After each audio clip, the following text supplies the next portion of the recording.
Mayam Bukrumzari Doming Ribasi Impact News ni I Joysu Shamna Impact News ki Manung Hunada Taram Nokchari. Manipur gi Megi Tangahum Dagi Tolkiba Irangasi Ngasi Taraga 181 days sure. Duga Irangasi Manungda Misi Mina violence Nuaitaba Todo Kayamarum Toki Masi Mayam Masigi Manungda Akogi Tamoida Quaidagi Nuaitaba Todo Hai Taragadi Yamna Chahi Noriba Mahiroi Singi missing cases. Masi case Yamna nuaitaba case ani asi akoi Manipur gi miyam gi thamoida ngasi phawba nuaitana masigi justice ni duna lairi Imphal West District maktagi mahiroi mari asi mangkhibani ahanba case asna July gi tang taruk ta mangkhiba case asi akoi internet ban laktholaba matung moigi photo ni chingna ba hojik viral chalakpadagi yamna nuaitaba khongjang kya sanction khibada mahiroi kayamsu amuk pellet gun bullet injury mayam aduguma sustain tawduna nuaitaba thodo kayamrum sulaikre aduga hadak ikoi dina November gi tang mangada segmai area da function ama meeting ama yaurge na chatluba hojiki yamna chahi nauriba nupa macha ani amasu ngasi fawba thiba fangdana lairi aduga lengak na hariba case sing asida ahanba case ta mioing manga fagat kibale kre aduga ani suba case hojiki inongnoba case asida chendabani haiba chingnaba yamna highly suspected oiba mioi ani di fagat kibale kre adubu ngasi fawba missing case asigi justice or langlalanjin or moizikai leibage haibasi thiba fangdana lairi aduna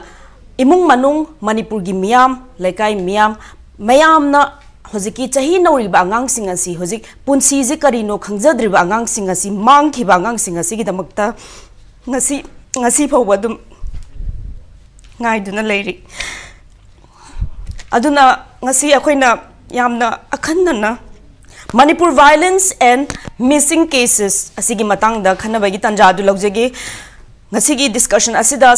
sarugyabi gadoribana ahanbada ahake right makta linkshin biri Oza Khaidem Mani, Chairman, Citizens for Justice Manipur, former acting chairperson, MHRC, Oza Butaram Nokchari. Mayai Thangmada Lengshin Biri, Oza Moirangtem Sunil Kumar, member JSC of 2 missing teenage boys, Oza Butaram Nokchari. And on my extreme right, Lengshin Biri, Madam NG Bimola, co-convener JSC of 2 missing students. Madam Butaram Nokchari. I have a handbada. Oza Sunil Kumar lakchage nuaitaba mi paina basi mi pum khuding makta imung manung makta natana phaunari aduga ekhoi su ekhoi gi honorable CM gi action yeng biu ha basi ekhoi ngaijari bani yenge hana adudagi amuk lemna tharoi ha bisi ne ba adubu karak lemna thakrage karak thakidrage ha baduni ekhoi na nunang na riba adu ngasi maksu ekhoi na changjan jariba hujub chathariba jamayam gi chaposi JC na taram ukchari aduga taseng badi JC gi maikai dagide sukuma ban blockade si pamjadabani object si matam sang satharakpa ekoi gi object ngasi ga thana numi chama marifu mathoi ni sujla basida wan nari bu kudimok si koi na ban nama toksin matamda hena waga dawrine ekoi masen awaba pinabagi pem leba adugi mathakta muk lowlokpo matam oisilakpa object singa tainaba kuki singa tainaba pam singdi low pandrabane Pali khara se lok na bo hona matam sida kuki singna lok pa yaro ena nong mai kapakpa laulukpa ki helakpa kaya ma yaure adu mathakta lehori ba khara lok matam sida ban taw sida sengna pamde aduga aikoina lengak ta thamjining badi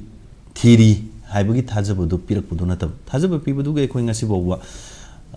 ngarang phawba aikoi ban chathadana lakbane adu thajabadu koina ngaijabadu phangdabadagi Irang si tapna mai reversion to bugi mong ama lakbadagi masidi ekhoi gi angang singsi mairoi singsi sumaina sum karak tangka karakta mamang da su angang ani gi mafum khangdri jingnaba mi manga taruk phare haiba lei hauji phobuda tangnang ma khangdi hauji ki su chapmane jingnaba mi ani phare haire wahang pong jathabagi feedback ekhoi da JC da bandi lebang mayam da thamdre aduna chamchamba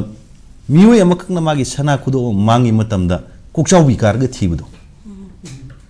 koithi thiduna hone mi ka ama chang thi hone phangdra kan karina phangda ge na amaiba mai bi khang hebu thi re ekhoi gi mangi bu mahi ru singsi sana ku dop ku de changdan mai bigano sana ku dop bu phangna bu thinari ne diamond amagi maman mi amagi punsi ga panawdi yarweba sana ku dop thibuda tawriba adumai tawduna lengang na kari dop gi thibidribano kari do bugi ai koi gi SDBO ama hatkiba matamdana nongan bu numita mafam do loina takhairaga tangairaga coming to ngammaga angang ani mangkhiba mafam jingsi kedobe huju pho takhai bidribno tangaidribno taseng ngasi gi lengak sigi mapusi kanano hangjaningi yum amagi yumbu mana magi family member khara lei matamda magi nungsina loijabu huidu family gi member amana count to rineba adubu mani yum dhalakpa matamda huiduna khonge haidana ai yumgi get thongan lanjandana labuk lamangda lekadraba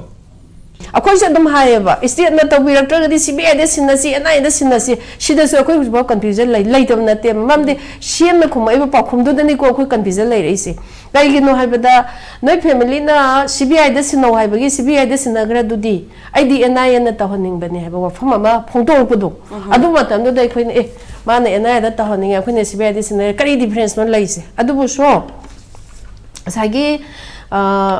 akhoi state force na mafam do akhoi changcham ngamdre mafam sida angang singse mangre adu loina mafam sida angang se tang adukte adu phawda akhoi na singna ba laire angang se kuki makuda ta ga hat khebe singna ba laire dubu madu akhoi formally ona lakthok badi yadre haina haiba matungda asagi CBI gi post la akasida akhoi na CM da unaru bagi ahan bagi unaru bagi sida man hare atu matamda CBI gi darje la ani haiba adum la ema nongalaga haibado la akasida adum nongni gi matung duda victim gi family da mo investigation la mi family gi wahai sing do tare adagi ma gi family victim ya na pen da bagi sida sang ga di phane adu tong ne haba mayam su report mayam su pigre adu ikui dana phare basi ekhoi GSC gi side tagi moi gi OC gi number IO gi number ma ekhoi da pieba IO sida ekhoi hangbam thok tabra ba केसे कमाइन तौग्रे मी फाग्रे हारगदी investigation दा कमाइन तौरे अदु media दा काइदसु गसाइगी मरान लेब मीने अखोइने फारिसे दे हाइरे अदुबो कदाइ बोगा मरान ले अखोइने पामी दुदी फारे हाले हेबसो अखोइ video viral चले उरे सिरिबा हालिबा अंगांग सिंगी मसासे अदु पिबियो हाइबने अखोइने डिमांड तौमिसि अदु तारगदी हाइबा अंगांग सिंगी मसासे अथुमा तमदा CBI ना फारबनिना मोइदगी वाहंग पाहंग तो कांदा थिबिउ हाइबा खोलाउदुने बा खै जेसना संजिल लाइसे अदु लाइबक थिबदगी पावम ते खै फांगना मगम दे जेसिगा अदुगा मीडिया दा मखैना हाइरकपसि अक्टोबर गी डेट 16 गा दाइदनि मीडिया दा मखैना फ्लैक्स तौरकसि हाइबा केसि दा मरा लैरे हाइबदी अदुगा अखै फारे तौबदबु मरा लैबा मी अमा ट्रायल तौदनदी माने सिने ना खैना हाइदोप यादब पोतु लैरे हाइबा सिदगी हेना ते कैम लैतेबा सिदनेबा खैना उजि खामगा लैसि कुकी सिंगना कुकी लालौबा सिंगना कुकी मपानदगी चंगपा नार्को टेररिस्ट हैना खंगनरिबा सिंगजिना कनादा तौबा लानोदि खंगदना मितेदा तौबा हाइरगना सेपरेट एडमिनिस्ट्रेशन ना हाइबा ai ngarang asi se punga ngakpa machum phore na hangai toripse ase peske wari sanong ne gai ra na economic te ga kuki kali wari sanong de khodi khanna bole te hana kuki ke khanna bole moi da tase na hangma da moi ge manung da lo na phone ba church leader sing da mo ne khanna bole te ne adu de khanna bole te no jo hai ro da na khara ha da hai bangam dra ai khoi ge na khara ngam me ko moi ge di phone to ri so ba da waja ga ge wari sa ba che ai ge mim ta yu me ta ge hai do rim na ki khare aba moi masin marak su yam kan yeng sinara yam kan na ada ai khoi ge di kana umura moi na amma hai ra som da amma hai ra amma na ma ra ra kho da ha ga to ai adu de du ya roi ga na tong ni da moi da du ngam dra aduna to se na hai ra ba kan da lam ji bu me te ge kuki ge tong na ri bra na hoi khut han na ba bu du han na re ko kuki na me ohumgi haugi badigi adu dain to badigi moina hore khole adu degi de yum patak na thare adu tang ohumgi numdang pung tare nipan adu digi khoina retaliate tore pan da leiba kalai da leiba da agoi moina di maru ko tho omni ko chuchanpur ga tengnopal ga kanoga khoge leiriba sida kangpukpi ga ada akhoi ge de maru ma kok tara so ma du ge laman khono na da ma na mo haire de ani khoi chu thani de na tore ba ko ta seng ba di war is not between cookie miam ga mitei miam ga na te ba cookie lam hen ba ma am jan khang le ko ina mo repeat to bai wan cookie lam hen tu hen ba ma pan ni sang pa se sanit to khai na ta ba pam ba thugai ba pam ba adu ma kangu cookie mi cham yaung da ba ꯑꯗꯨꯒꯨꯝꯕ ꯀꯥꯡꯕꯨ ꯑꯗꯨꯅ ꯃꯤꯆꯝꯁꯤꯡꯁꯤꯗꯤ influence ꯇꯧꯔꯒ ꯁꯔꯀꯥꯔꯒꯤ ꯃꯊꯛꯇ ꯚꯥꯔꯠ ꯁꯔꯀꯥꯔꯒꯤ ꯃꯊꯛꯇ ꯃꯣꯏꯅ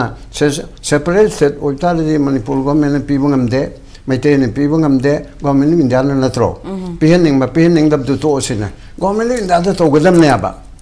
ꯑꯗꯨ ꯇꯧꯗ꯭ꯔꯗꯅ ꯁꯣꯝꯗꯅ ꯁ꯭ꯇꯦꯠꯃꯦꯟ ꯊꯣꯔꯛꯄꯗꯅ ꯑꯩꯈꯣꯏ ꯁꯦꯄꯔꯦꯠ ꯁ꯭ꯇꯦꯠ ꯁꯦꯄꯔꯦꯠ ꯑꯦꯗꯃꯤꯅꯤꯁꯇ꯭ꯔꯦꯁꯟ ꯍꯥꯏꯕ ꯑꯗꯨꯒ ꯍꯥꯠꯄꯅ ꯃꯩꯇꯩ ꯍꯥꯠꯄ